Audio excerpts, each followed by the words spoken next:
I think an ActivTable one day will become an essential part of any classroom.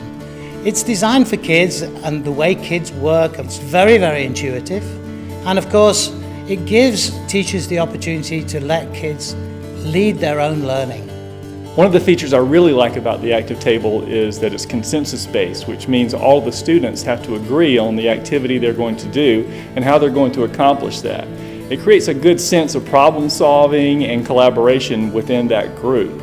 Interestingly, if you look at applications on a touch surface nowadays, they're generally written for one person to use.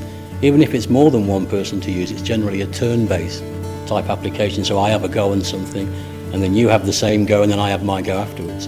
Well, that's not true collaboration.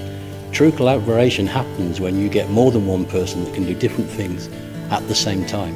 The ActivTable is such a large table that 6 children can get around it. And of course, the fact that it is multi-touch means you don't have to worry about taking turns. Everybody can collaborate at the same time. Everybody will appreciate a different thing on the table depending on their viewpoint. I think teachers will focus on the pedagogical aspects of the applications.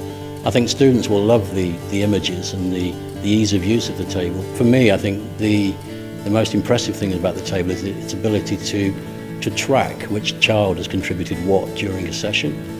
And that's a very powerful tool for a teacher later, because then they can target remedial instruction to that particular child. It just improves productivity for the teacher.